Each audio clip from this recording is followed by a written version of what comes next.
Hallelujah, hallelujah. This day we have stepped into a new month, brand new. And July reminds us that although half the year may already be behind us, God is not halfway finished with his work in our lives. The God who kept us through January right to June, it's the same faithful God who will lead us through July and even beyond. Every new month is another testimony that his mercies are new every morning. When you cannot find God, stand on his word. When you cannot find God, stand on his word. Good morning, beloved church of Jesus. Let us just begin by giving glory to our faithful God. The psalmist declares in Psalm 145:3, great is the Lord and most worthy of his praise. His greatness no one can fathom. And Psalm 34:1, I will bless the Lord at all times. His praise shall continuously be in my mouth. Now, whether we understand our circumstances or not, whether our prayers have been answered or not, and whether we're standing on a mountain or even walking through the valley, God remains worthy of our praise. He remains worthy of our praise because he never changes. Today, we do not praise God because our lives are so easy. We praise him because he's faithful. We praise him because he's holy. We praise him because he's good. And we praise him because his word never fails. Can you say amen? If you have entered into this holy presence of the Holy Spirit, while your heart feels empty or tired, if you feel God has gone silent, then today's message is especially for you. I believe the Holy Spirit wants to answer a question today that many Christians secretly carry. God, where are you? How can I find God and receive the answers that I need?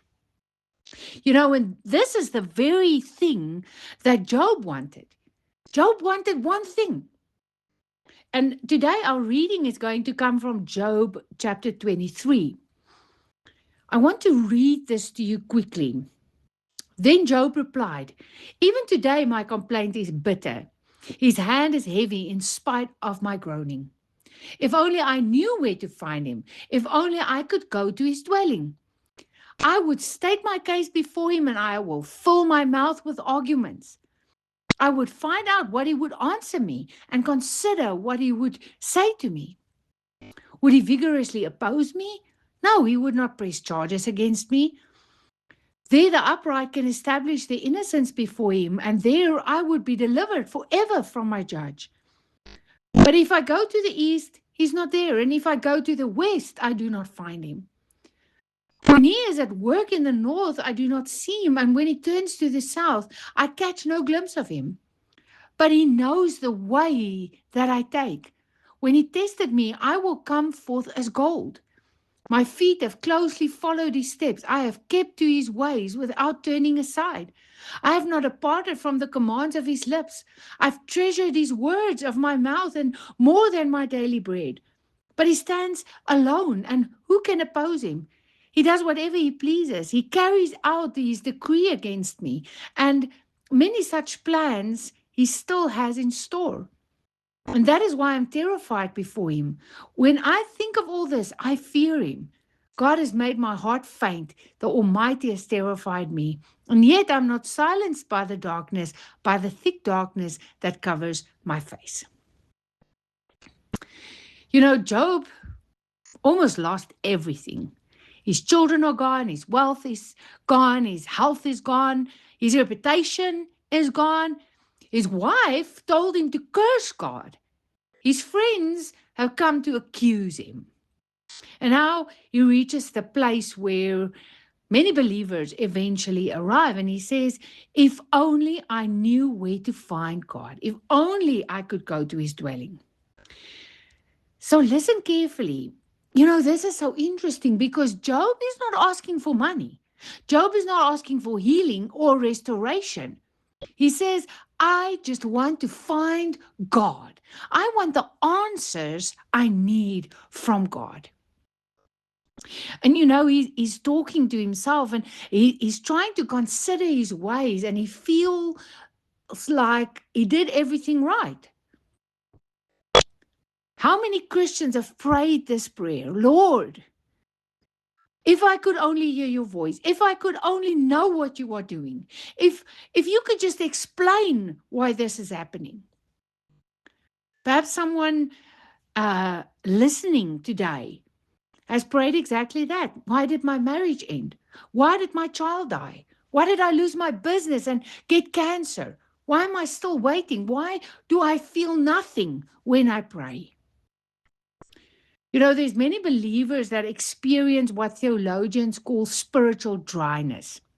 You still attend church, you still read your Bible, you still pray, but heaven feels silent.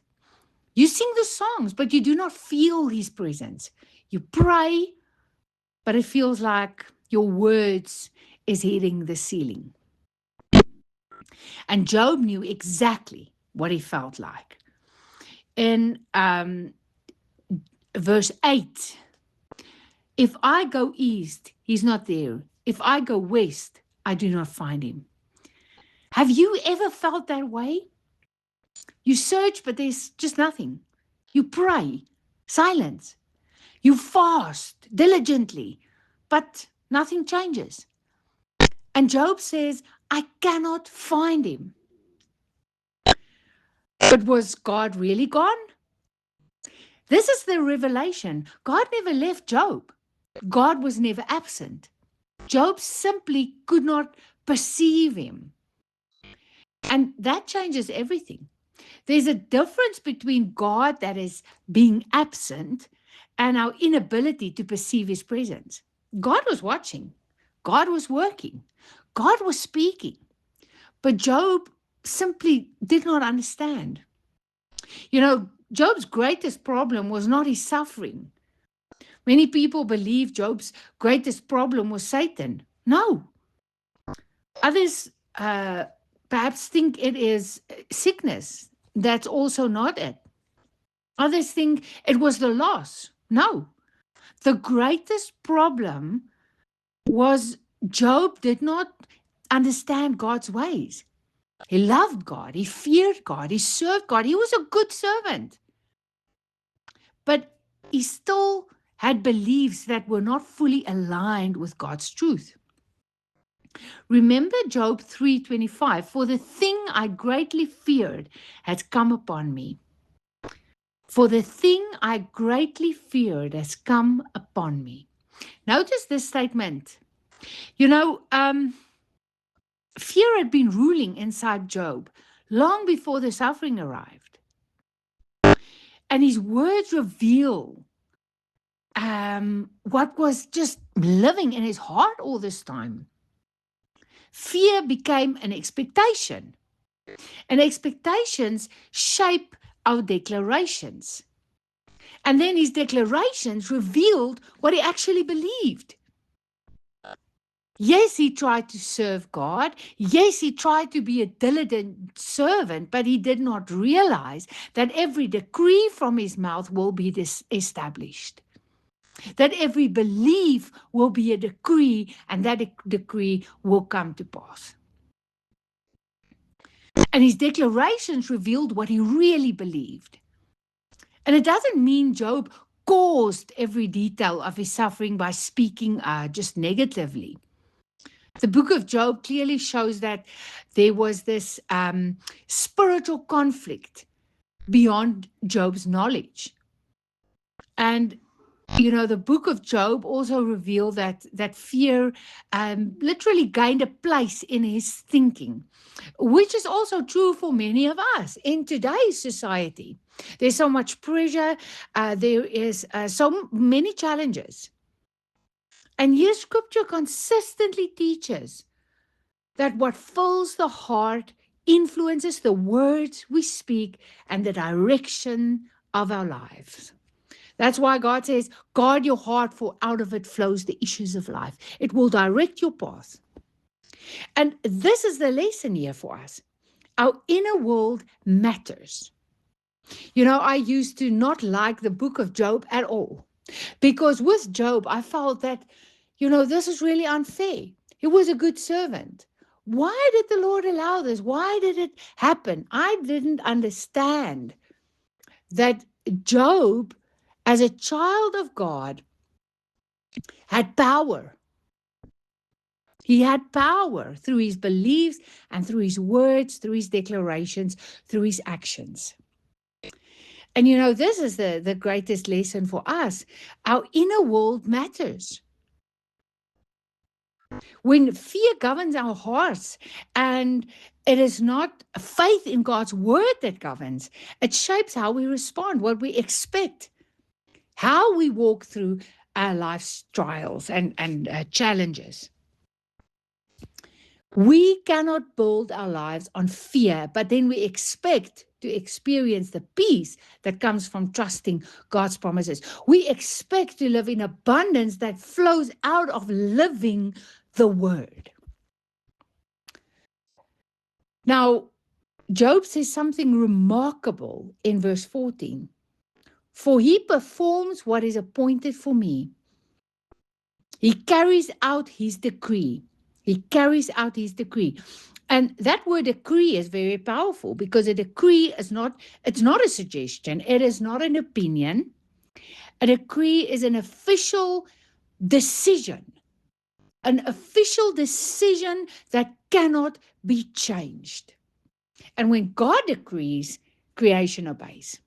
When God decrees, that's when light appears and the seas part and the dead start to rise. God's decrees are established because his word carries his authority. God's word carries his authority. In Psalm 33:9, for he spoke and it came to be. He commanded and it stood firm. So here's the great revelation. Job wanted to knock on God's door, but God had already knocked on Job's door through his word. Sometimes we say, if only God would speak. Meantime, our Bible sits there on the table, closed. No one opens it. And we're waiting for a voice while we ignore the voice in Scripture. We want an experience, but God offers Scripture. We want the feelings, but God gives us truth. We want explanations when God gives us promises. God's presence is found in his word. God's presence is found in his word. There's so many believers that think God's presence is, only something emotional. No. Jesus says, the words that I speak unto you, they are spirit and they are life. God's word carries his presence. Every promise carries his nature. Every command carries his wisdom. Every truth is his authority.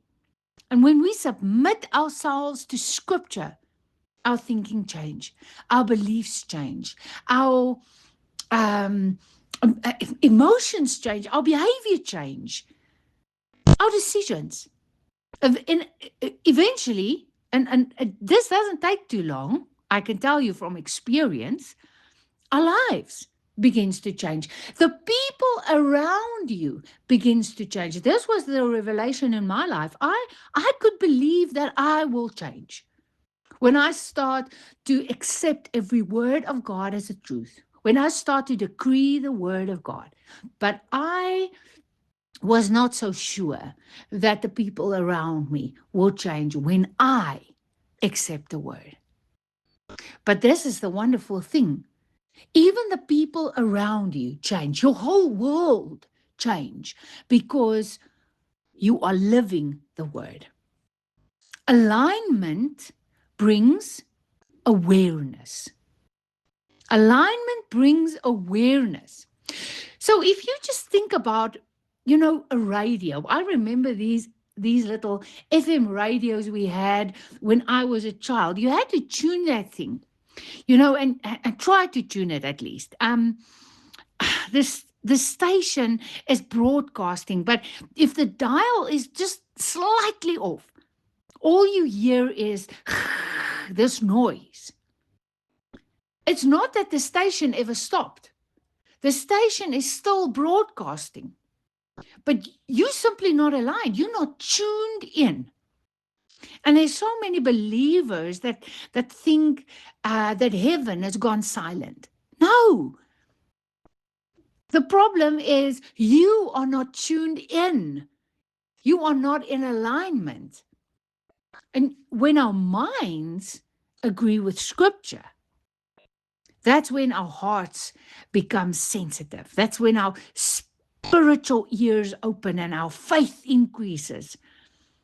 We begin to recognize what God has been doing all the time. We start to see what God is doing.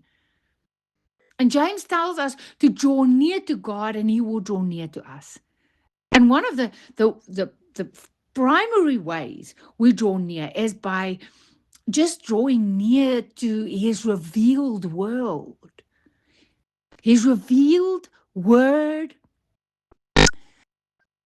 moves us. It moves us into something greater.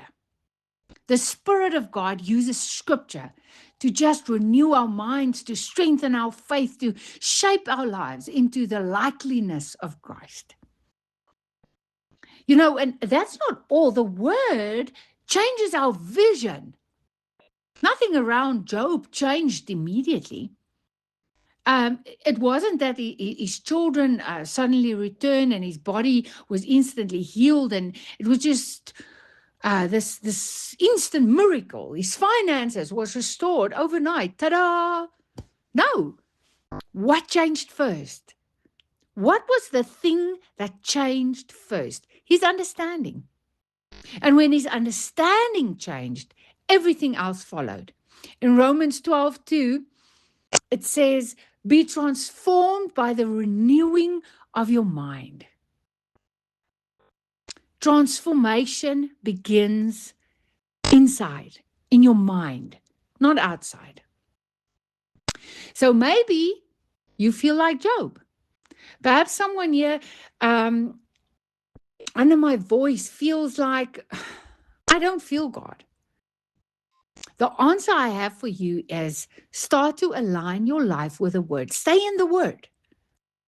Perhaps someone is saying, well, I don't hear Him. I can't hear Him. Stay in the Word. Perhaps you're thinking, I feel so empty. I don't understand. Stay in the Word. Because His Word is His decree. And God's decree never fails. And you know what is the amazing thing? It is written, whatsoever you decree shall be established unto you. That's how powerful He is. And that power doubles up when we decree what God's decrees are. The more your mind agrees with Scripture, the more your heart becomes established. The more your heart becomes established, the more you recognize His presence. The more you recognize His presence, the more peace replaces fear. The more you just move into this new place. I remember so well when I really started to align my identity with what Jesus is saying about me and my life. I was still working in the hospital, like always. I was still having the same experiences, but suddenly my eyes were opened to what God is doing. And I was amazed. At one point, I thought to myself, how can this be the same place that I've always worked, but now I suddenly can see what God is doing? It's as if you step into a third dimension, a new realm. And it is because the Word of God is the truth.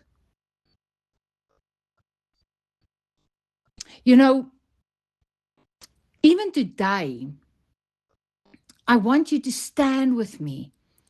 If you are able, just lift your hands toward heaven and let us decree God's word together. Say, Father, today I choose to align my life with your word. I reject fear. I reject confusion. I reject unbelief. I reject every lie of the enemy. Your word is the truth. Your promises are yes and amen in Jesus Christ. I declare that I will seek you through your word.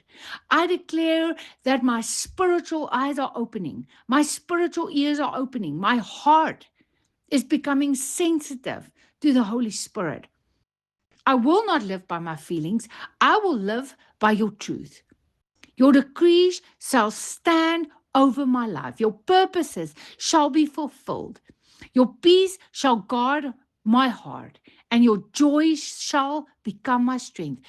Father, today we stand together and united through the word of God. Lord, we decree, for I will pour out the thirsty land and streams on the dry ground. I will pour my spirit upon your offspring and my blessings on your descendants.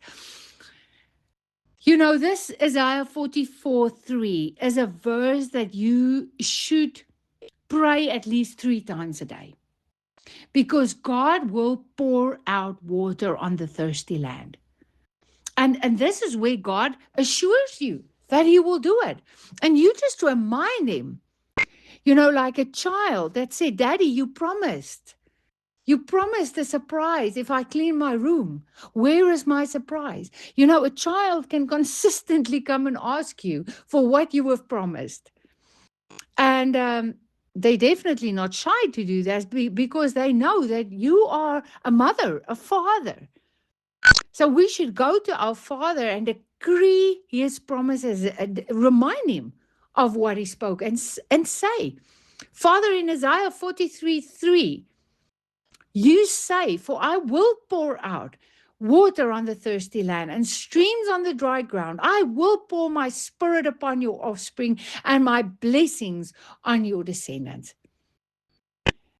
In Jesus' name. And, you know, I know of a little town where there was only one pastor.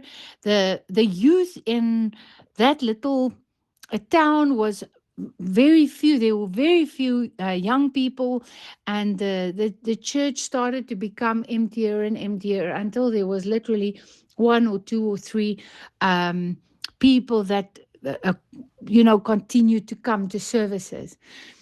And some of the women started to come together in the community, and they started to pray this together every morning and every evening.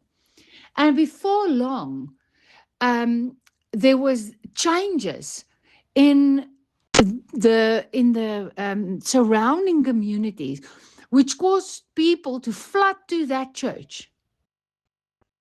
And it was all because they continuously decreed and declared and prayed this scripture and reminded the Father of the scripture. So if you are really suffering and you battling, then start to decree this scripture. You know, there's so many truths in this part of scripture in Job 23. And so many times we try our best. You know, you really try your best, and you wonder, why am I not blessed? Why do I suffer so much? Why can I not just go forward? Why can I not break out? How can it work like this? I don't understand. I'm not doing anything wrong. I'm trying my best. I'm fasting, I'm praying, I'm doing all these things, but I just can't see any changes. You know, if you start to align your thoughts, if you really just go and sit down and write down what the thoughts that is going through your mind on a daily basis are, then you will start to see the patterns.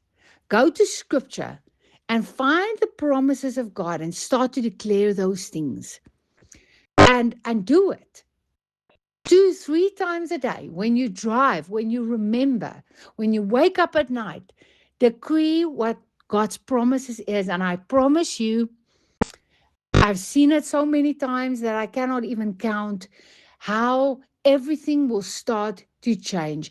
Jesus says, I am the truth, the way, and life, because his word is the truth. And it opens doors. It opens doors to a greater new life. And this is my testimony. There was a day when I sat down and I couldn't understand why my life is just falling apart. Why is everything that is happening? Why is there this people and certain groups and councils just coming against me? How can I change that? And I realized that I have to align myself with the word of God. And I thought, perhaps if I do it, then I will change, but I will probably have to move or, go somewhere else where people are different. And this is the thing that we so often think, but that's not the truth. When our inner world changes, it changes our environment. And as I started doing this, I thought that perhaps it will be a long-term thing. It will take a long time. But I can promise you that within 6 weeks, I started to see changes. I started to see changes in myself, changes around me, and even changes in the people around me. And today I live in a different place than I always used to live. And yes, some of the people in that old place left my life, and new people came into my life that is on a higher level, aligned with scripture, like I am. And this is the wonderful thing.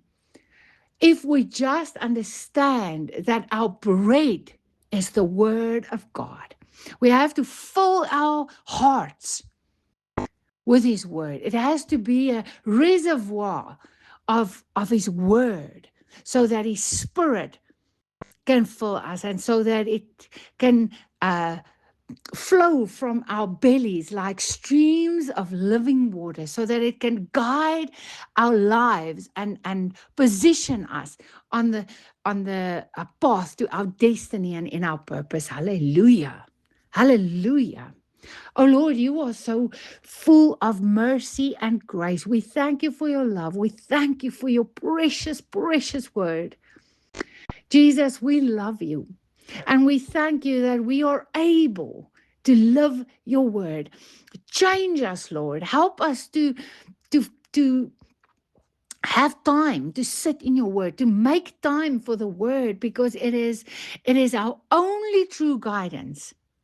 It is the book that has every possible